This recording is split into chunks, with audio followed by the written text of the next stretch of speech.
avec ce matin. Et aujourd'hui, nous voulons encore comprendre quelque chose qui fera encore la suite de ce que nous avions vu dimanche passé. Nous reprenons le texte de Jean 14, du premier verset au verset 3. Jean chapitre 14, du premier verset au verset 3. Nous faisons lecture au nom de Jésus-Christ. Que votre cœur ne se trouble point. Croyez en Dieu et croyez en moi. Il y a plusieurs demeures dans la maison de mon Père. Si cela n'était pas, je vous l'aurais dit. Je veux vous préparer une place. Et lorsque je m'en serai allé et que je vous aurai préparé une place, je reviendrai et je vous prendrai avec moi afin que là où je suis, vous y soyez aussi. Nous prenons un deuxième texte, nous sommes dans 1 Pierre, chapitre 1, verset 17 à 21. 1 Pierre, chapitre 1, verset 17 à 21, nous lisons. Et si vous invoquez comme Père celui qui juge selon l'œuvre de chacun, sans acception de personne, conduisez-vous avec crainte pendant le temps de votre pèlerinage, sachant que ce n'est pas par des choses périssables, par de l'argent ou de l'or, que vous avez été rachetés de la belle manière de vivre que vous aviez hérité de vos pères, mais par le sang précieux de Christ, comme d'un agneau sans défaut et sans tache, prédestiné avant la fondation du monde et manifesté à la fin de temps à cause de vous, qui par lui croyez en Dieu, lequel l'a ressuscité des morts et lui a donné la gloire, en sorte que votre foi et votre espérance reposent sur Dieu. Amen. Et nous prenons 1 Pierre 4, verset 6. Car l'évangile a été aussi annoncé aux morts, afin que, après avoir été jugés comme les hommes quant à la chair, ils vivent selon Dieu quant à l'esprit. Amen. Nous entrons dans Genèse, chapitre 23. Genèse 23, le verset 15 à 20. Ce matin, nous allons comprendre quelque chose de très bon. Genèse 23, nous prenons à partir du verset 15 jusqu'à 20. Écoutons ça. Mon Seigneur, écoute-moi. Une terre de 400 cycles d'argent, qu'est-ce que cela entre moi et toi, enterre ton mort. Abraham comprit Ephron, et Abraham pesa à Ephron l'argent qu'il avait dit, en présence des fils de Heth, 400 cycles d'argent ayant cours chez les marchands. Le champ d'Ephron à Macpéla, vis-à-vis des Mamré, le champ et la caverne qui y est, et tous les arbres qui sont dans le champ, dans toutes ses limites alentour, demeure aussi la propriété d'Abraham aux yeux de fils de Heth et de tous ceux qui entraient par la porte de sa ville. Après cela, Abraham enterra Sarah, sa femme, dans la caverne du champ de Macpéla, vis-à-vis de Mamré, qui est Hébron, dans le pays de Canaan. Le champ et la caverne y est demeurent à Abraham comme possession sépulcrale acquise des fils de Heth. Amen. Amen. Genèse 25, 8 à 10. Nous allons comprendre quelque chose et c'est important de lire tout ça. Abraham expira et mourut après une heureuse vieillesse, âgé et rassasié de jours, et il fut recueilli auprès de son peuple. Isaac et Ismaël, ses fils, l'enterrèrent dans la caverne de Macpéla. J'aimerais qu'on souligne Macpéla. Nous allons comprendre quelque chose ce matin avec Macpéla. Dans le champ d'Ephron, fils de Tsophar, les Hétiens vis-à-vis de Mamré. C'est le champ qu'Abraham avait acquis des fils de Heth. Là furent enterrés Abraham et qui? Sarah, sa femme. Amen. Nous prenons Genèse 47, versets 29 à 31. Genèse 47, 29 à 31. Lorsqu'Israël approcha du moment de sa mort, il appela son fils Joseph et lui dit: si j'ai trouvé grâce à tes yeux, mais je te prie ta main sous ma cuisse, et use envers moi de bonté et de fidélité, ne m'enterre pas en Égypte. Quand je serai couché avec mes pères, tu me transporteras hors de l'Égypte, et tu m'enterreras dans leur sépulcre. Joseph répondit: je ferai selon ta parole. Verset 31, Jacob dit: jure-le-moi, et Joseph les lui jura. Puis Israël se prosterna sur le chevet de son lit. Amen.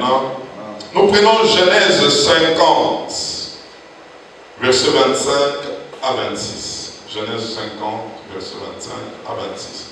Joseph fit jurer le fils d'Israël en disant: Dieu vous visitera et vous ferez remonter mes eaux loin d'ici.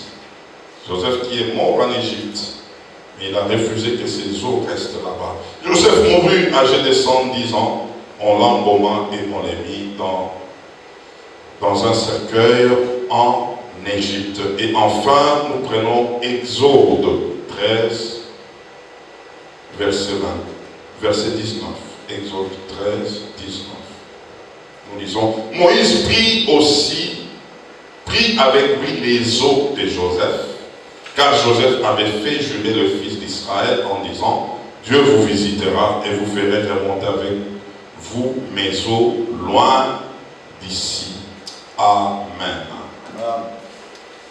Oh, ce matin, nous bénissons encore le Seigneur pour sa présence et nous croyons qu'il va encore nous faire du bien à travers sa parole. Nous sommes toujours dans cette série d'enseignements, connaître Jésus-Christ, lui qui est pour nous le modèle de foi, lui qui est pour nous cette unité de mesure avec laquelle nous devons exercer la vie chrétienne. Et sa vie terrestre inspire la marche de tout enfant de Dieu. Dimanche passé, nous avons dit la mission difficile de Jésus était de prendre un peuple qui vivait sur la terre et de l'amener à comprendre qu'il doit aller dans les lieux très hauts, dans l'éternité. Et cet homme n'avait jamais connu ces lieux. Et nous avions dit, pour cela, il fallait une démonstration. Et que la foi n'est pas seulement le fait de croire, mais il faut qu'il y ait une démonstration. Et Jésus l'a fait. Et la démonstration de Jésus, c'était quoi? C'était de passer de la mort à la vie. L'homme qui était avec les autres, ils l'ont vu mourir. Et après 3 jours, cet homme ressuscite. Il continue à parler comme il parlait. C'était une démonstration très forte qui avait suscité la foi. C'est pourquoi tout celui qui est appelé enfant de Dieu, il doit croire que Jésus était mort et ressuscité. Parce qu'en réalité, c'est de là que fonde notre foi. Notre foi est fondée sur la démonstration de quelqu'un qui est mort et ressuscité. C'est pourquoi nous croyons en lui. Il y a eu beaucoup de gourous qui se sont présentés de Dieu, ils ont fait autant de miracles, mais tout ce qui pouvait les arrêter, c'était la mort. Quand il meurt, c'est fini l'histoire. Mais Jésus a vaincu la mort. Et quand il est sorti, il pouvait dire que tout pouvoir m'a été donné dans le ciel et sur la terre. Et il pouvait nous envoyer, et lui-même il pouvait monter. Alors, c'est même Jésus ici, il est en train de dire dans Jean 14, que vos cœurs ne se troublent point. Croyez en Dieu et croyez en moi. Et il continue en disant, auprès de son Père, il y a plusieurs demeures. Auprès de son Père, il y a plusieurs demeures. Et il dit, si cela n'était pas le cas, j'allais vous le dire, je m'en vais vous préparer une place. Et je reviendrai vous prendre. Alors, Pierre nous dit quelque chose dans 1 Pierre que nous venons de lire, le chapitre 1, verset 17. Ici, nous voyons un Pierre différent. Pierre qui écrit ce texte, c'était le même Pierre qui, autrefois, avait demandé à Jésus. Et nous qui avons tout quitté, que sera notre sort? C'est le même Pierre qui pouvait dire à Jésus, tout le monde peut t'abandonner, mais sauf moi. Mais ce Pierre-là avait abandonné Jésus. Et le coq avait sonné. Il s'est rappelé de cela. Mais ici, nous voyons comme si il y a un autre Pierre. Ah, j'aimerais te dire ce matin, en toi, il y a quelqu'un. Et cette personne cachée en toi, lorsqu'il se manifeste, c'est celui-là qui va s'attacher à Dieu. L'homme a une dimension charnelle et une dimension spirituelle. La dimension charnelle de l'homme ne peut pas s'attacher à Dieu. A des difficultés de s'attacher à Dieu. Parce que la dimension charnelle est liée à la terre. C'est que la dimension spirituelle qui est liée à ce qui est de l'esprit. Alors c'est comme ça que il y a dans l'homme très souvent un combat.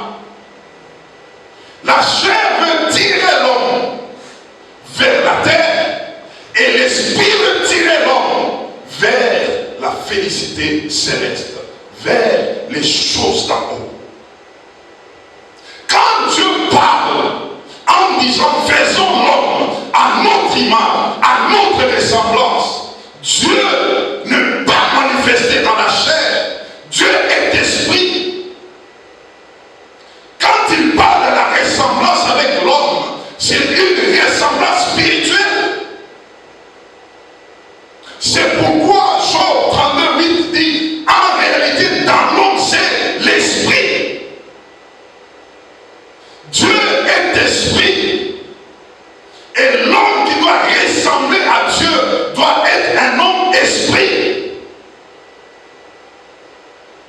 Et donc, quand l'homme s'approche de Dieu d'une manière charnelle, il lui sera difficile de s'attacher à Dieu. Il faut que l'homme spirituel sorte. Et cet homme spirituel se manifeste après la nouvelle naissance. À la nouvelle naissance, il y a comme passation de pouvoir entre l'homme charnel et l'homme spirituel qui doit prendre le bâton en main. C'est comme ça que nous voyons Pierre ici parlant des choses de Dieu, Pierre a compris. À ce matin, quelqu'un va comprendre le prix de son salut.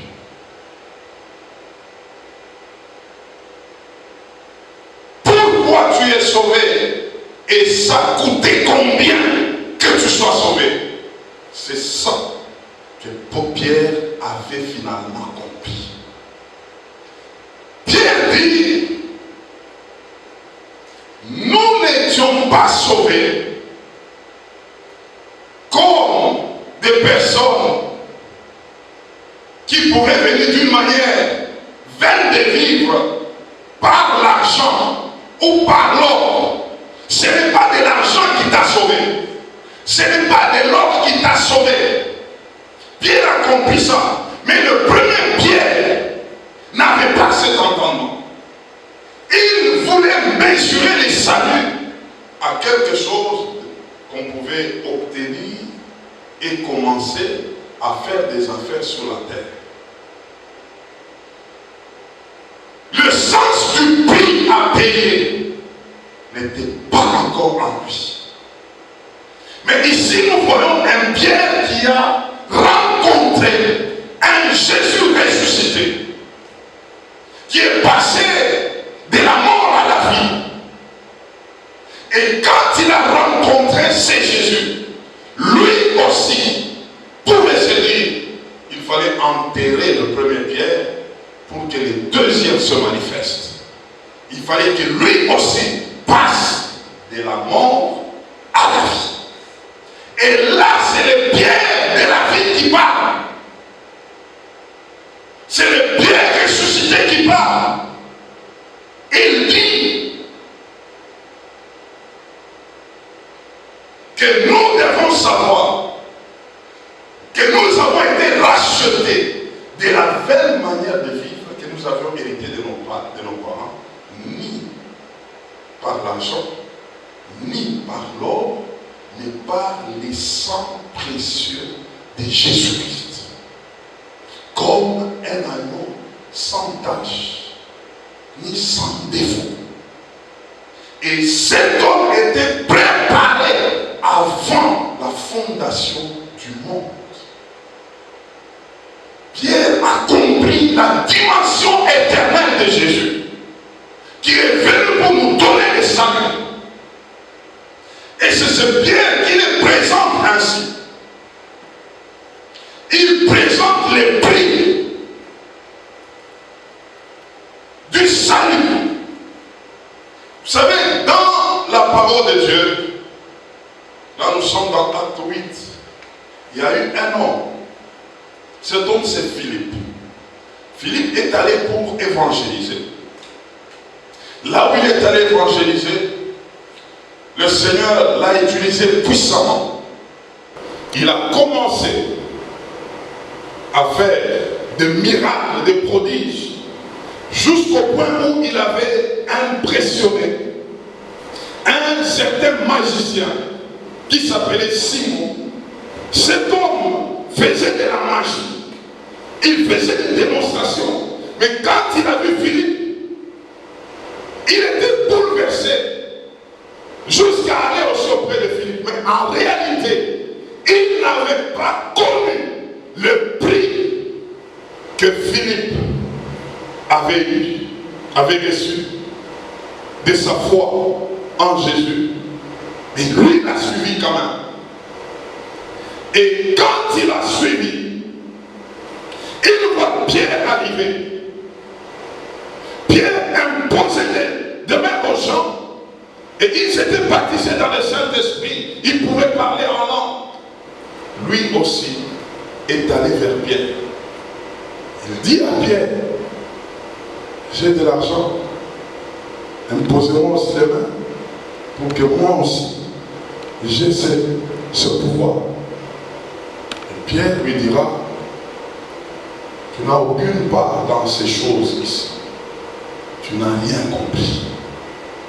Les choses ici que nous avons, nous ne les avons pas reçues de l'argent, par l'argent, ni par l'or, nous les avons reçues par le fait que il y a quelqu'un qui est passé de la mort à la vie.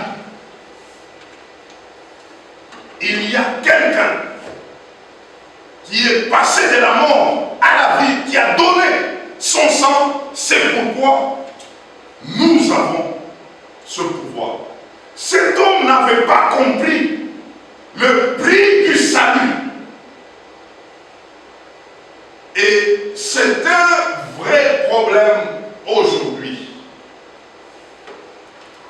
Comprendre le prix du salut.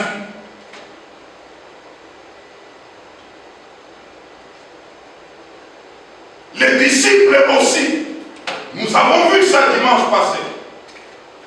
Lorsqu'ils sont allés évangéliser, ils sont rentrés, ils ont dit à Jésus, Maître, nous avons vu même des démons tomber, ils étaient très contents. Mais Jésus pouvait leur dire, ce n'est pas cette affaire-là.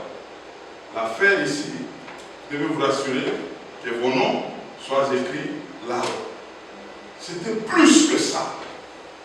Parce que, mes frères, si Jésus était venu sur la terre pour que nous soyons bien sur la terre, nous puissions manger, nous puissions nous habiller, nous puissions rouler carrosse, nous puissions aller à la lune, nous puissions avoir des maisons, Jésus n'allait pas venir. Il allait laisser quelqu'un d'autre. Parce que ces choses-là, même les humains les font. Si Jésus est venu, frère, c'est pour que toi et moi, nous puissions expérimenter l'éternité. Que nous puissions expérimenter la vie éternelle. Et cet aspect-là, il n'y a que Jésus qui pouvait le faire. C'est pourquoi Jésus est venu. Si c'était faire comme tout le monde, Jésus n'allait pas venir. C'est pourquoi l'évangile, ce n'est pas donner du pain aux gens. C'est plus que ça. C'est plus que ça. Il y a des choses qui accompagnent, oui, mais ce n'est pas ça. L'évangile, c'est prendre quelqu'un de la terre et l'amener dans les lieux très hauts. Ça, il n'y a que Jésus qui pouvait le faire. Alors, le prix à payer, si tu les comprends, frère, tu ne seras jamais le même sur la terre. Amen. Le prix. Tu es sauvé aujourd'hui. Qui a payé le prix? Il a payé comment? C'est ça qui donnera la valeur de ta foi. Si tu comprends le prix, ta vie va changer.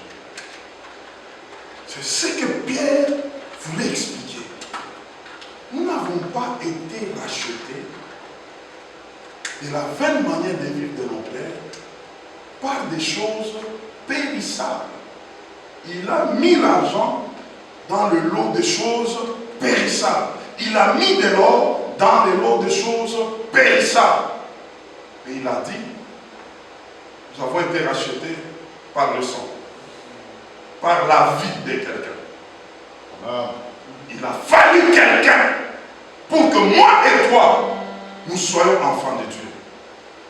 Pas l'argent, frère. Pas de l'or. Non, ça ne pouvait pas le faire. Alors cet homme-là dit, j'ai payé de mon sang pour vous préparer des places. Pour que là où moi je serai, vous aussi, que vous y soyez. Amen. Il y a des places. Et c'est par mon sang que j'ai retrouvé cette place-là.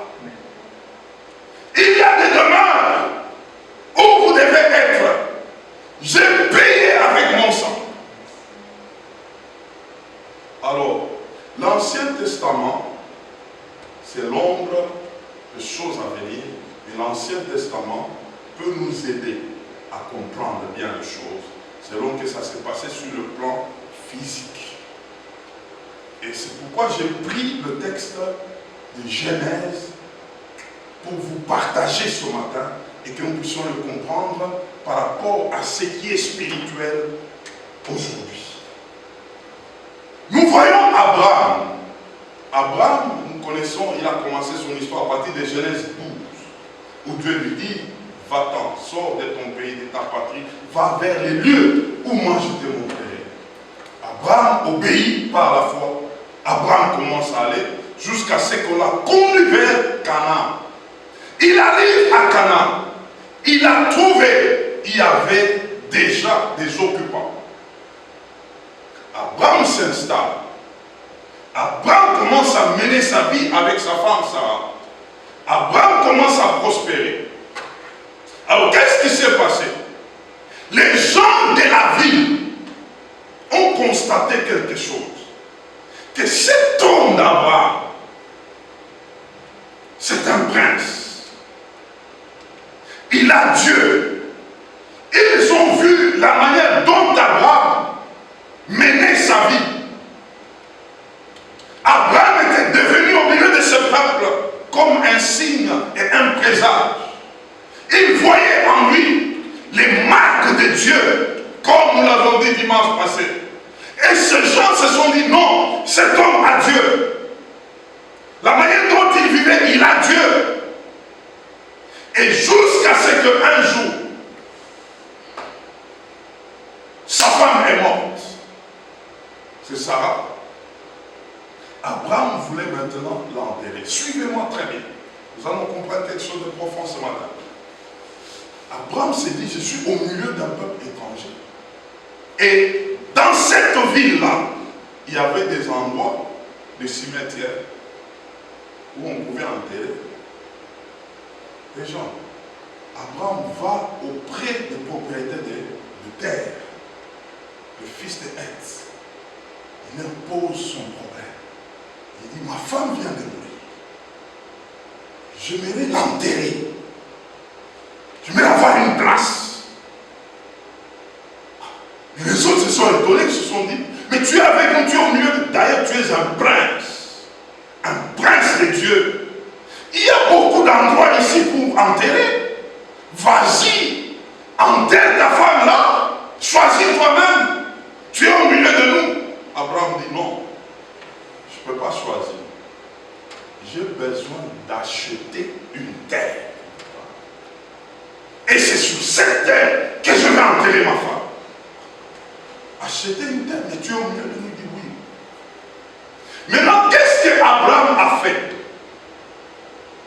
Il avait vu déjà une concession d'un monsieur qui était fils d'Ephron, lui aussi habitait là-bas. Il avait déjà acheté cette concession. Et dans cette concession, il y avait aussi même des endroits où on pouvait dresser pour commencer à enterrer les gens. Et là, il y avait cet endroit qu'on appelle Macpéla.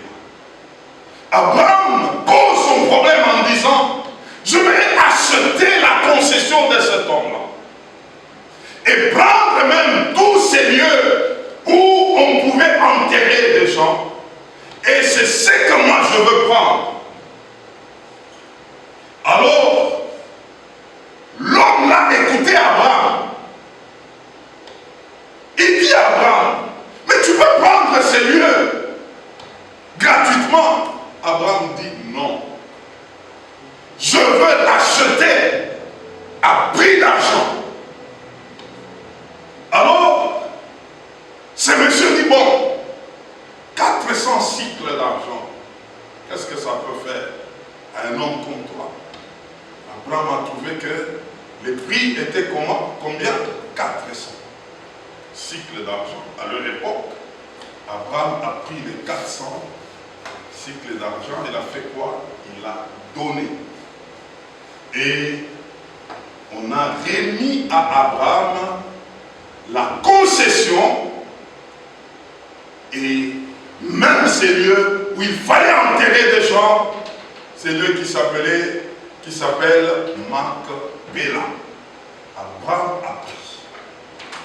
À dater de ces jours-là, toute la concession revenait à qui?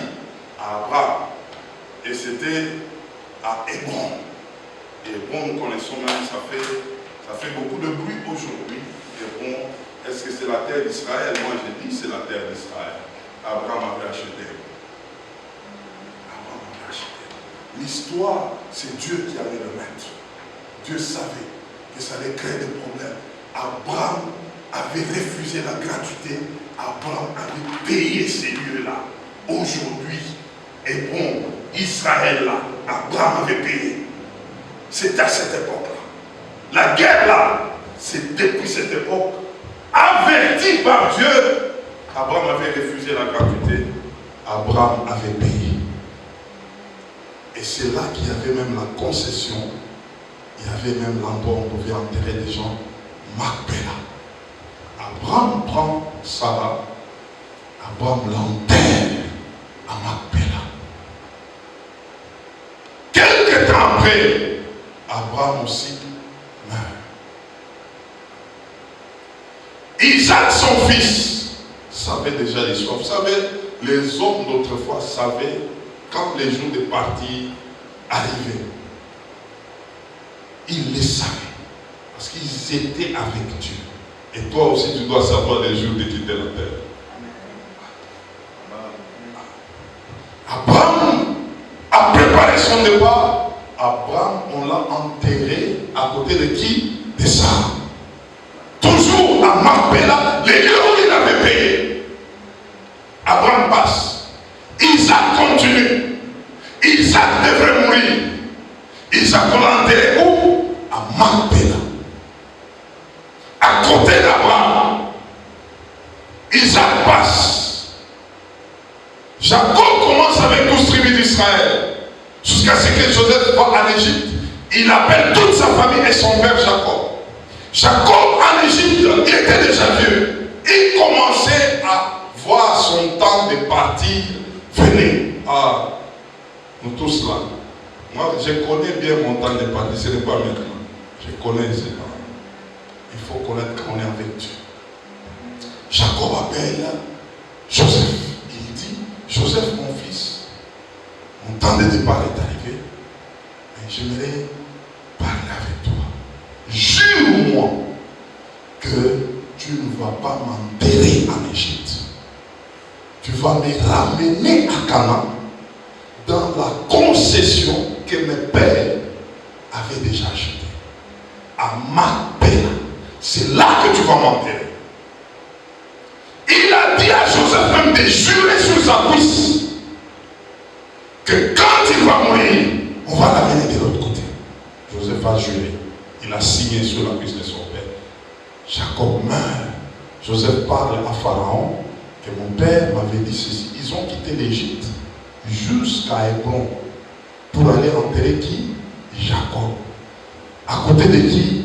Abraham, Sarah, Isaac, Rebecca, on a mis aussi qui? Jacob.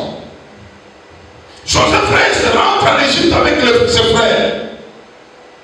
Lui aussi voulait partir. Il appelle aussi ses frères pour leur dire, Dieu vous visitera. Vous quitterez l'Égypte. Parce que ce n'est pas chez vous. Vous irez à Canaan, dans la terre de la promesse, et les jours où ça se fera, n'oubliez pas mes eaux qui seront ici. Vous allez les prendre avec vous et vous allez traverser avec pour aller les enterrer là où était qui? Abraham, Isaac, Jacob et leurs femmes. Joseph, quand il était en Égypte, il avait épousé une femme égyptienne au nom de Asnath, fille de Potiphéra, qui était un prêtre égyptien. Cette femme était égyptienne, elle n'était pas juive. Ils ont eu 2 enfants.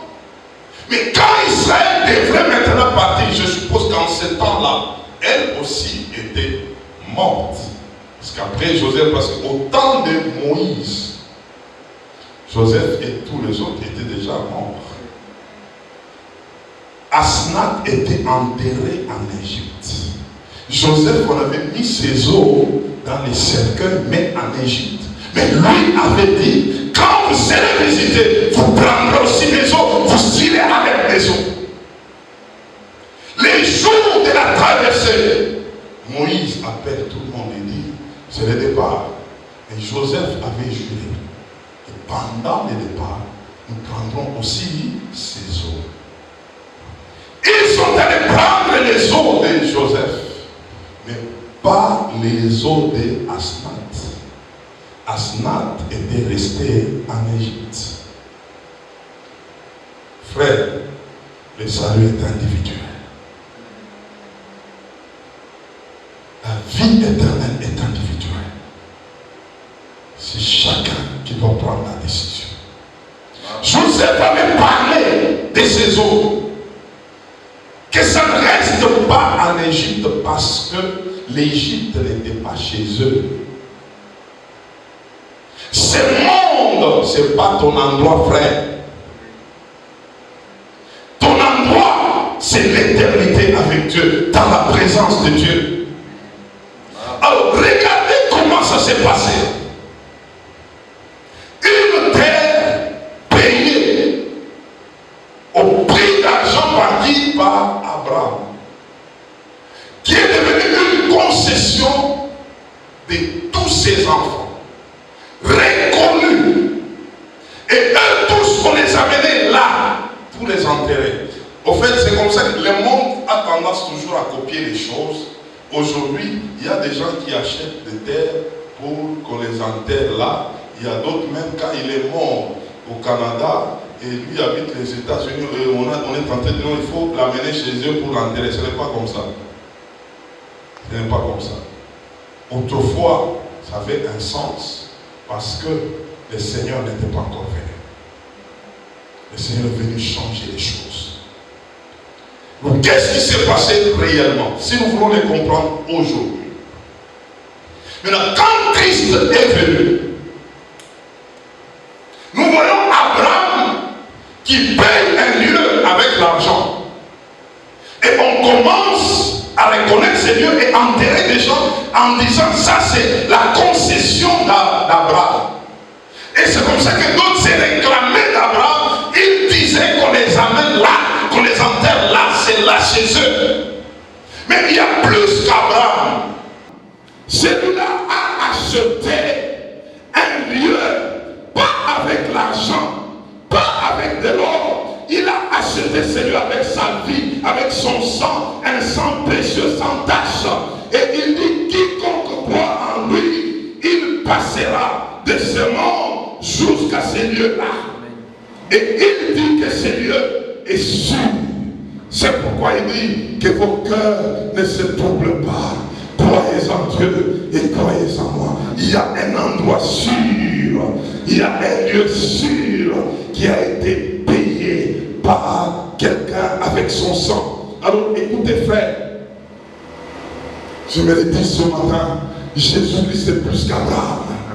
C'est pourquoi ces jours-là, quand Christ est à la croix, il devait mourir. En réalité, quand il a expiré, il a passé dans les tombeaux combien de jours? 3 jours. Dans les 3 jours, il est allé jusqu'à Macpéla. Il est arrivé là-bas, il a trouvé les Abraham, il a trouvé les Isaac, il a trouvé les Jacob, les Joseph, et tout ce qui était là, il les a mis dans son sein. Parce qu'avant, ils étaient dans les seins d'Abraham. Parce que c'est Abraham qui avait trouvé ces lieux. Maintenant, il prend Abraham. Et tout ce qui était dans son sein, il les met dans son sein. Il sort avec eux. Il s'amène dans les lieux très hauts. C'est pourquoi, à dater du jour où Jésus était ressuscité, la position de ceux qui étaient morts avant lui avait changé. C'est comme ça que la Bible est en train de dire dans Pierre, il est allé même prêcher aux morts. Il est allé les annoncer que vous êtes restés longtemps dans le sein d'Abraham. Maintenant, vous irez dans mon sein. Parce que c'est une place que moi j'avais préparée pour vous. Mes frères, ces choses nous amènent dans l'espérance. sûr que nous sommes dans le monde. Jésus a réellement des places pour nous. Et nous devons le réaliser, que nous devons nous préparer par rapport à notre place. Et tous ceux qui croient en lui ne rateront pas ce grand rendez-vous. J'aimerais vous dire, n'acceptez jamais d'être enterré en Égypte, d'être enterré dans ce monde. Vous savez, être enterré dans ce monde, c'est quoi? Faire tout dans le monde, vivre comme des gens du monde et terminer leur vie dans le monde. Non. C'est ce que Joseph pouvait dire.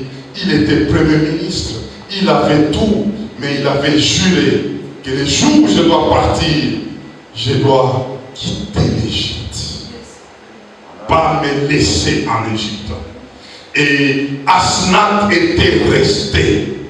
C'est comme ça que la Bible dit, des deux, on prendra un et on laissera un autre. Ils étaient mari et femme, mais ce jour-là, quand il fallait partir, on a laissé les os de Asnat, on a pris les os de Joseph. C'est Joseph qui a atteint Mapela, mais Asnat n'a pas atteint Mapela, quand bien même ils ont eu des enfants. Mais frères, comprenons que l'affaire de la foi est individuelle et personnelle. Acceptons Jésus d'une manière personnelle. Vivons avec lui d'une manière personnelle. Comprenons ces choses. Il n'y a pas de foi générale où on est en train de dépendre du mouvement des autres, où on est en train de dépendre de ce que les autres diront. Quand on a compris ces choses, il faut s'engager. Il faut s'engager. Il faut s'attacher jusqu'au bout. Et c'est ce que Joseph pouvait faire. Il a dit, cette affaire, j'ai vu mon père me faire signer sur sa cuisse que pas en Égypte, quand bien même il était très bien là-bas, ils habitaient un endroit qu'on appelait Gosen, un endroit qui était bien. Pharaon leur avait donné. On pouvait l'enterrer à Gosen. Mais Jacob dit non, pas Gosen, Mapela. Pourquoi Mapela? Abraham est là. Isaac est là, je dois être là. Joseph aussi se dit, même si Jésus premier, on pouvait l'enterrer en pompe. Oui, on l'a fait, mais lui avait dit, Dieu vous visitera. Ce lieu n'est pas votre lieu. Vous partirez de ces lieux. C'est ce que je suis en train d'annoncer à quelqu'un. La terre n'est pas ton lieu.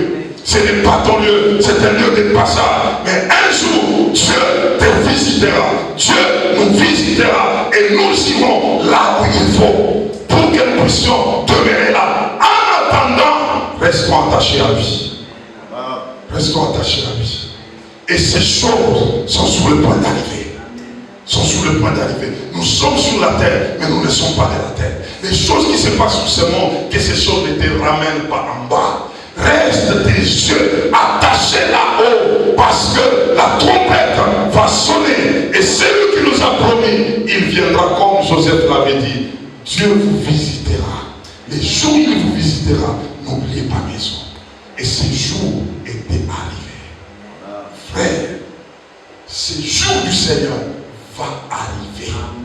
Ça va arriver. Ça va arriver. Ce n'est pas des choses où on est en train de communiquer la peur aux gens. Non, non. Il y a des évidences que ces choses sont vraies. Quand Joseph parlait, qui pouvait croire? Qui? Joseph est mort. On a commencé même à maltraiter les enfants d'Israël en Égypte. Après la mort de Joseph. Ils sont devenus des travailleurs là-bas. On les a massacrés en masse. Mais la parole était là. Un jour, Dieu vous visitera. Moïse est sorti. Après cela, il y a eu maintenant le démarche de départ. La parole était là. Et quand la parole s'est accomplie, Moïse a ramené cela devant tout le monde. Joseph avait dit, les jours où on vous visitera, prenez ces eaux. Ils sont allés chercher les eaux de Moïse dans les tombeaux, dans les sépulcres d'Égypte, où il y avait Joseph, où il y avait Asnat. Et on arrive sur Joseph, on enlève. Quand Dieu a brisé la mer en deux, Israël traversait la mer, les eaux de Joseph aussi traversaient la mer. Les eaux de Joseph sont allées jusque là où a été les eaux d'Abraham, d'Isaac et de Jacob. Joseph a retrouvé cet endroit de repos. Et quand Jésus est venu, il est allé dans la zone inférieure, il a repris même les lots de Joseph. Mes frères, la parole de Dieu est vraie. La parole de Dieu est vraie. Croyons dans cette parole. Ce qu'il a dit va s'accomplir. Jésus dit que vos âmes ne se troublent point. Croyez en Dieu, croyez en lui. Il est allé vous préparer des places. Et c'est la vérité. Ces choses s'accompliront. Et c'est tout bientôt. Que Dieu bénisse sa parole. Amen.